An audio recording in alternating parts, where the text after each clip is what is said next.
All right, get us all set up here. What's going on, brother? Today is a Saturday, and I just finished with about 4 clients, and now I am going to train legs. And I'm always excited on leg day.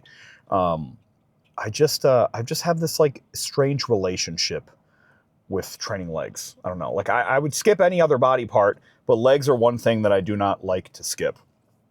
However, I will tell you that I am dealing with a little bit of tightness today in my knees and also my feet. The heels, whenever I gain weight rapidly, I tend to, get this like pain in my feet, like specifically in my heels. And I think it's due to the nature of my small bones. If you actually look at my skeleton, like my hands, for instance, they're very fucking small. Like, look at this iPhone, right? Like, look at my hand compared to the iPhone. I always make a joke. It's like I got little Italian hands. And perfect for laying bricks. whatever making the pasta, whatever you want to say about that. Anyway, I have small bones, so I find when I gain a lot of weight rapidly, I do definitely feel the pressure in the bottoms of my feet, like significantly. And I think it's largely due to the fact that my heel base doesn't have a large like platform. And it's tiny. So when I add more weight to it, I feel more compression and it starts to press. And if I lose any body fat too, you lose the fat padding underneath the bottoms of your feet, and that could cause a little bit of pain as well. It's more of like a compression pain. It's not like a joint pain. My knees, however, they're just feeling a little bit tight. I think it's because I've been wearing my flat shoes pretty much all day. I like to wear Vivo barefoots when I train.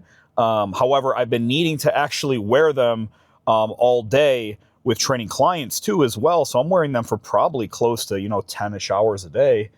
And it's not doing my heels much justice. Okay. But I have to wear these shoes now because when I gain weight too, my feet expand because more compression on the foot base. Right. A lot of people that like, they're upwards and vertical, of, we'll say, the 230 pound mark, they'll start to notice that their feet will start to expand a little bit. Just due to the compression. You put more weight on the foot, the base of it's going to flatten out, the toes are going to start to separate a little bit more. And when I wear normal shoes that are kind of skinny, it kind of compresses my feet profile and it makes it a little bit tight. Whatever, that's a fucking minute conversation talking about my feet. I'm sure unless you guys are into that sort of shit, you don't really care too much about that subject. So let's talk about this workout today. This gym is absolutely packed right now. I did not anticipate there being this many people here.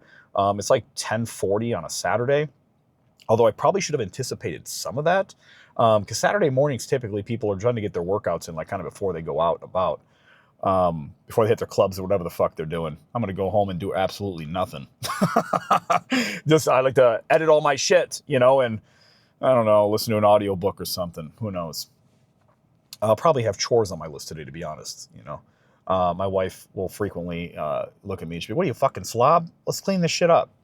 And I am so thankful that I have that presence in my life because I would live like a bachelor if not. I would say, fuck it. As long as it's not disgusting in here, if things are misplaced, it is what it is. I'll put my brain power and concentration in endeavors that I feel like are more, I don't know, suited for my tastes. Okay, so yeah, hitting this workout today. I'm going to be hitting some legs. I want to do a quad dominant day. I feel like my quads aren't really where I want them to be yet. So I try to look at my body more of a objective view, and I try to say, like, where is it that I feel like I need to make the most improvements? And I encourage you to do the same thing. You need to look at the body's shape and how it's proportioned to other things. My calves have exploded over the years, and they've gotten a lot bigger. My hamstrings have always been big, so I've tried to not train them that much because they get bigger than my quads and they stick out the back of my legs. And then people are like, "What do you do for hamstrings?" I'm like, "Nothing, probably the same shit you do." So fucking curls, RDLs, stuff like that. It's just they grow very fast. Same thing with my shoulders. I'll do some lateral raises, some presses, but that's about it, And I was like, how do you get those body parts big? Look, here I'm gonna give you some advice. If there's ever a person inside the gym that has a exaggerated body part, chances are there's some sort of genetic element to that and the way their skeletal frame is set up, and who knows what other factors kind of play into that, but it's largely probably due to their genetic profile. If they have, like, you see people all the time that don't work out, but they have massive calves, and it's like, well, what do you do? Like, I don't know, I don't do anything, I'm a fucking librarian. Like they sit on their ass all day doing nothing. But yeah, so like if you got a genetic anomaly of a body part, I wouldn't ask people what they do for it half the time because it's probably just because it just is that way. So got to work on the quads today. So that's going to be my main focus. going to have to loosen up these knees. I'll show you a couple cool things that I do to loosen up the knee itself. You have to worry about the calf complex, the hip flexor, what's pulling the knee joint in different directions, and and how is that influencing its movement and its stability. So we'll touch on some stuff in there today. I'll see how much I can film. When there's a lot of people in there, it's going to be hard to kind of maneuver around, so I'll see what I can get for you. But let's get our asses in there, hit this workout. All right, didn't have to do much in terms of mobility. What I can tell you is when my knees start to get tight, one thing that I'll grab is like a heel wedge, like a 20-degree-ish heel wedge. And I'll angle it so the high end is at my heel, and then the low end is at the toe. And the reason why I do that is because when I put my foot on that platform and it elevates my heel, it'll actually temporarily remove pressure from the knee. And the reason being is because when you elevate the heel like that, you'll actually contract the part of the calf towards the bottom. That's generally the stick point for your ankle and knee mobility, right? So when your calves get really tight and they get bound up, it's a big issue for you to be able to bend the ankle and the knee complex in synergy. They kind of get dysfunctional, and it causes some tightness, some residual pain. So one of the things that I like to do specifically when I start warming up is I'll put a band actually around my knee, as you can see in that first clip there. And I'll anchor it to a front of a machine, so it will pull my knee forward. And then when I go to step upwards, I have to shove my knee backwards and position it so my knee gets locked out at the top of that range. And what you're going to feel is two things. First and foremost is it's going to get a lot of blood pumping to the front of the quad, and that's its primary source to activate. The secondary thing I'm doing also simultaneously is actively stretching a part of my calf. Now, there's two parts to your calves. One of them will cross your knee joint up top, and that's called your gastroc, right? And it will actually help with bending your knee. So when that part of the calf gets tight and it gets really restricted, you'll start to get some knee pain, okay? Because the knee is no longer stable. There's something that's pulling on it really tight towards the back of it. So I'll use that first exercise as a means to warm up my knees to get everything loose. So that way, when I do my other quad dominant motions, I'm not really feeling too much pressure in the knees anymore. So I'll do about like 15 to 20-ish reps per side. I'll do about 3 sets each. And then I'll just stretch out my calves the remainder of the way. I'll actually flip around on that platform too as well and put my toe on the high side to stretch out that calf the rest of the way. So did a few rounds of that, felt pretty good. I did 1 set of foam rolling the sides of my quads because they were getting a little bit tight on me. And then that was it. Now I'm going to be hitting some leg extensions to start us off, pump a bunch of blood into the front of my quads. That way when I do my pressing motions, I'm actually not feeling too much tension in the knees either, because if you got a lot of blood up here, next time I go to stretch it out, it'll feel tremendous. You're good. You're good, man. Go ahead. Yep. Next time I actually go to do a quad motion, like a predominant pressing motion, and I have a lot of blood in my quads, I'll actually feel that stretch a lot more than I will if I do it from a cold state. So I'm going to do a bunch of sets here, warm it up. I like this individual leg extension, mainly because if you have any asymmetry in your hips, you're going to notice one of your knees sit higher than the other. It'll be like asymmetrical, right? So if I'm on a single pad right here and I'm trying to do a leg extension, right, and I'm doing like 2 legs at a time, I'm going to put more weight on one side than the other. So I like to separate this, and they actually have a machine that's individual. It feels pretty good. So let's do a couple sets here and see how it feels.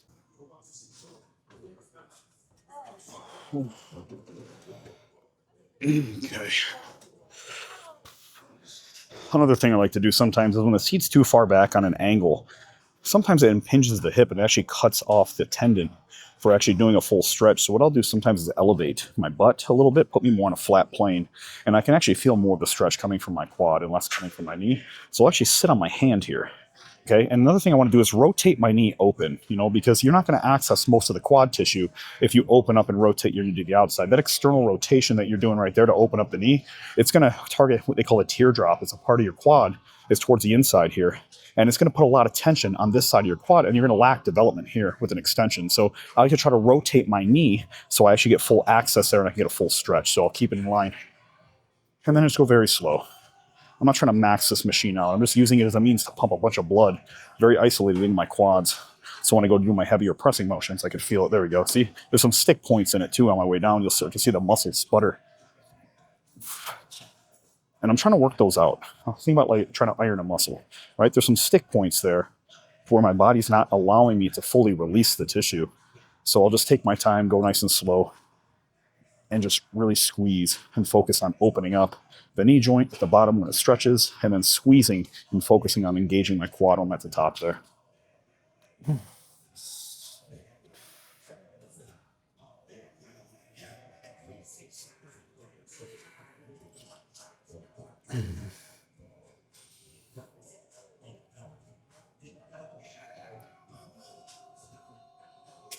Come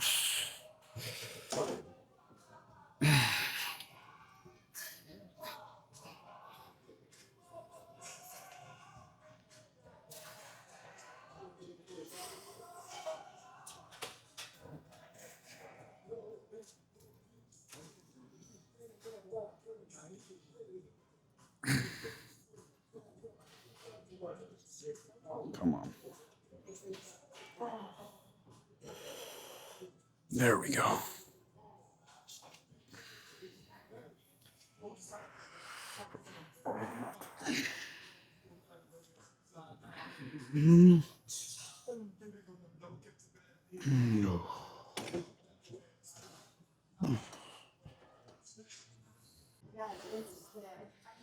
Okay.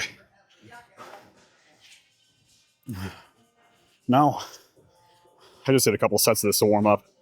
It's a pendulum squat, primarily focused on the front of your legs, your quads. And it's hard to find like a place with a machine that has a good design because sometimes the platform doesn't move or sometimes the angle's not set properly. Sometimes the loading arm's in a weird place.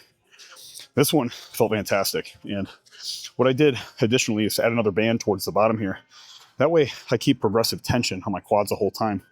You know, I always like to add bands because it gets simpler as the joint becomes weaker and it becomes harder as the joint becomes stronger. So depending on the position that you're in, a band can actually be to your benefit when it comes to building muscle and taking weight off of the joint. So if you don't want to add an extra plate, I like to add another band as resistance because your body can't differentiate between weight and elastic tension, right? So it just knows tension.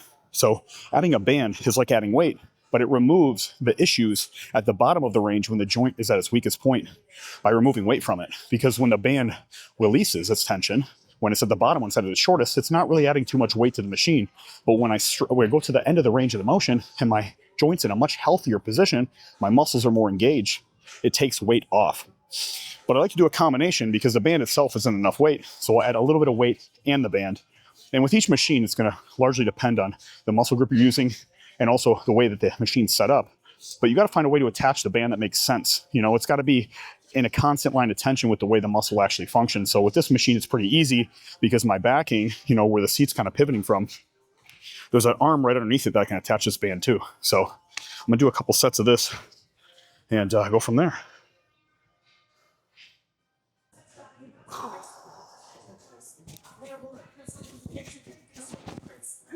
All right.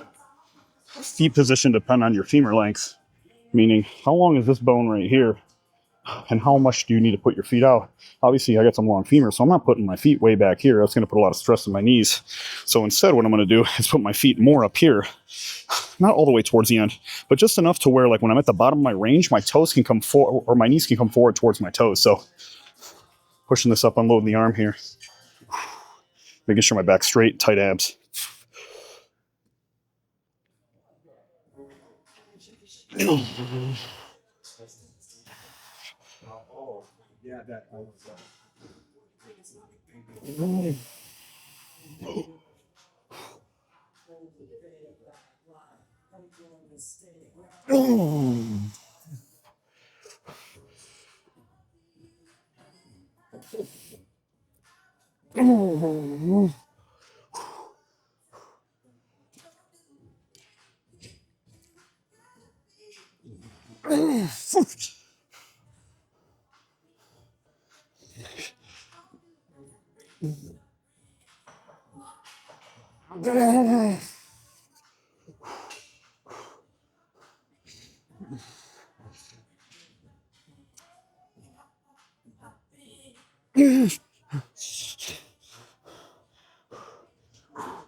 Oh, blacking out.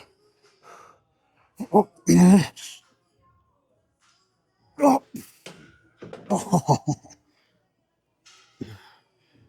Oh.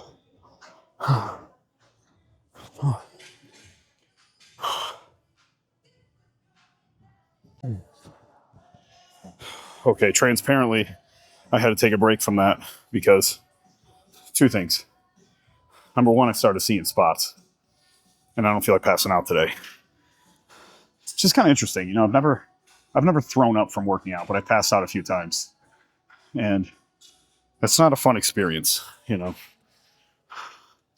But I had to take a break from that. All done there for now. I'm going to do some adductors because I'm starting to feel a little bit of lower back tightness coming in. Sometimes I'll get my QLs, which are deep in my lower back. They'll start to contract upwards.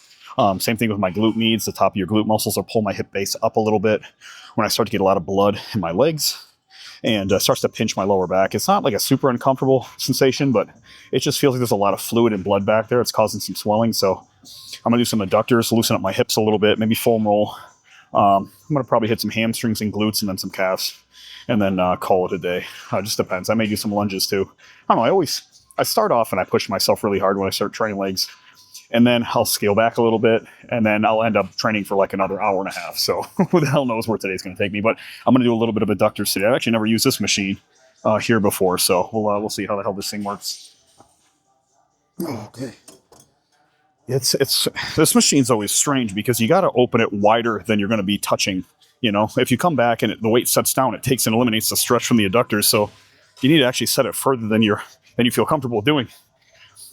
Oh, fuck yeah! See, that's immediately where the stress is coming from. So tight pelvic floor, you know, like tight hip muscles, anything that kind of feeds in and out of the hip joint is going to cause you to get some lower back tightness if you have any type of instability. So like when I pump a lot of blood into one part of my area, my legs, you know, sometimes I'm going to offset that balance and it can shift my hips. And as a result of that, I'll start to get some lower back tightness. So if you get lower back tightness when you train legs, it could be for many things. If you're in a fixed machine that shouldn't really cause any type of lower back tension, it's probably because you have an excess of blood flowing to one part of the legs, and it's causing the pelvic floor to shift slightly, and it'll put your hips out of balance. So sometimes you got to train some oppositional muscles or see where you're really tight and stretch those out, and usually it'll relieve some of that tension.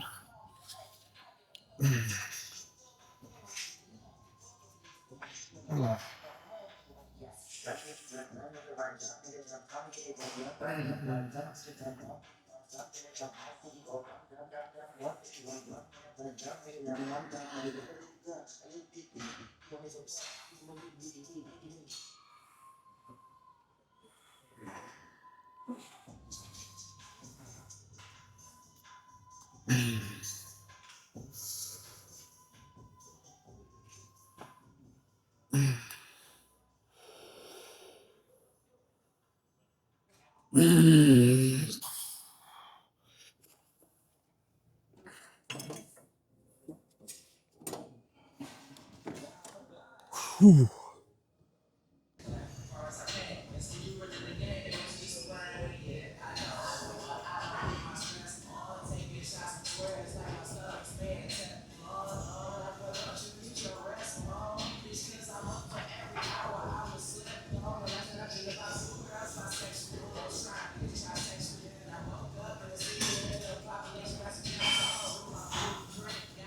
Okay. All right. So prone hamstring curl, prime piece of equipment. I like this because it has 3 loading arms. Depending where you put the weight, you'll feel more either on the way down, on the way up, or kind of like the mid-range rep. So I like to use these for variable reasons. But this hamstring one I tried a few times, and it's fucking fantastic. I don't think I've used actually a plate-loaded like prone hamstring curl in a very long time. Usually they're pin-loaded. Because it has a big footprint, so it takes up a lot of space. But what I like most about this one is on the way down, that eccentric, it fucking tears your hamstrings apart. And I'm going to do a couple of sets of this because I just stretched out my hips, did a couple sets of lunges. And now that I have my hips a little bit looser, I'm just going to engage the rest of my hamstrings. We'll jump to some glutes and maybe do some calves towards the end here. But let's jump to this.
Ooh.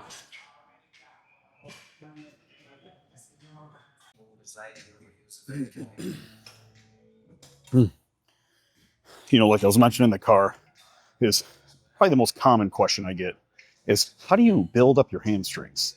You know, and listen, a lot of people have some sort of genetic predisposition to having certain body parts that just grow faster than others. It's just the nature of it.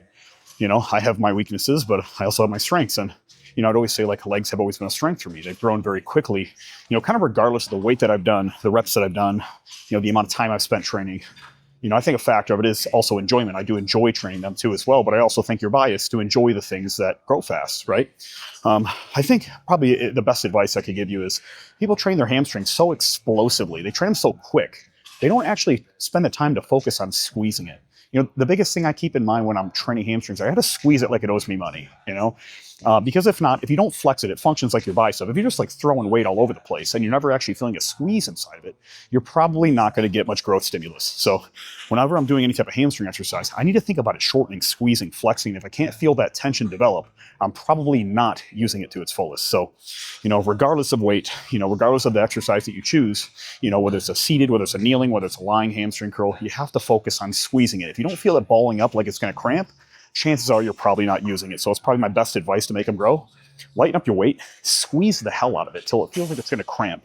You know, that's when you're going to get the most growth out of it. Whew, all right.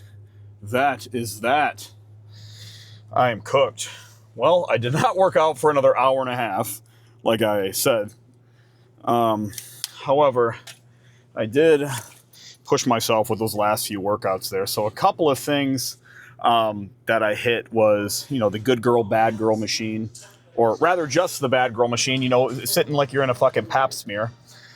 I did that one. That one usually blasts my glutes. So I hit that, you know, the seated or the lying hamstring curl. I did a little bit of calves, and then I finished up with some RDLs. And with the RDLs, I actually did toe elevated. And if you've ever done an RDL with your toe elevated, it fucking rips your calves to your hamstrings up. You know, everything from your heel to your ass is just getting stretched to the max. And that's largely due to if you're trying to do an RDL and your foot is constantly pushing into the floor, like from your toe side, because you have tight calves, it'll make it really hard to feel the stretch actually coming from your hamstrings sometimes. So what I like to do with that is if I get real big tightness in my calves, like say I just did a whole bunch of sets of like calf raises, I'll add that like heel elevation to the RDL towards the end to really stretch everything out and get the blood out of the calves, and then really isolate the hamstrings with that. So what you want to do with that motion particularly is focus on rotating your butt towards the ceiling. You know, your hamstrings connect from the bottom of your butt bone all the way to your knees. Okay, the front of your knees, particularly, at least a couple of the hamstrings do. Another one connects to a different side of your knee, which isn't really important. But what you want to do is think about you're separating your butt from your knee. You got to keep the knee stable where it's at while you rotate the butt away, and that's going to stretch that hamstring. So that's exactly what I think about whenever I'm doing RDLs, is trying to rotate my butt towards the ceiling but keeping my chest up nice and high, because otherwise you don't want any weight translating into your lower back. That is a big no-no. It shears the spine. It causes discomfort. You don't want that. So you need to keep the chest and shoulders up. You know, I always try to say, look forward, don't look down.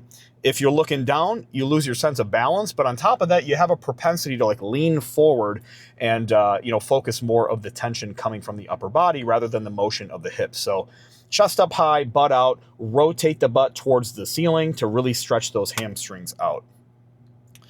So yeah, that is that. My blood sugar has dropped insanely in the last couple of minutes here. And I'm so attuned to my body that sometimes I even know what vitamins I need. But when my blood sugar drops, I can feel it coming on. And, you know, a lot of people will equate it to just nausea or cold sweats. You know, me, when it starts to happen, it almost feels like a meter in my body, just like slowly coming down to the danger zone. And you do not want your blood sugar to get too low. I've actually caused, just experimenting around and doing crazy shit back in the day, like carb deprivation and extreme carb loading, and essentially causing myself to facilitate some sort of like pseudo coma because my blood sugar just went all over the place, and you don't want to mess with that. So when it starts to drop, it's, you know, you also got to balance out your body's chemistry. So when your blood sugar starts to drop post-workout, the problem now becomes your body says, where the hell am I going to get some sugar to put back into my blood? To be honest, you could care less about your muscle tissue because it could always destroy that, break it down. It's not really an essential function. However, having sugar in your blood for the processes of your brain and all the other organ tissues, and also just to balance out the pH, it's incredibly important to keep a certain balance and range within there. That's why when you get people who have low blood sugar, they get extremely nauseated and they feel like shit. Or diabetics who, when their blood sugar gets too high, you know, they can convulse, muscle cramps, they can excessively vomit, all kinds of stuff can happen. So you need to maintain that sugar balance. And if you don't maintain that sugar balance, your body's going to find a way to extract it from somewhere. And what will happen is your body will actually break down muscle tissue, since it's already damaged now from the workout, and it will compact it to the liver, and it will actually manufacture sugar from it. So you definitely have to pay attention to that. If you don't replace that blood sugar almost immediately after you use it, or after you work out, you're going to have all sorts of problems that come out of that too as well. So yeah, I need to drink this or I'm going to fucking pass out. So that's all for this video. You know, I don't got anything else for you. That was the leg day I promised you. And that's that. I guess I'll see you on the next one. I'm going to go home and eat a bunch of food and fucking take a nap.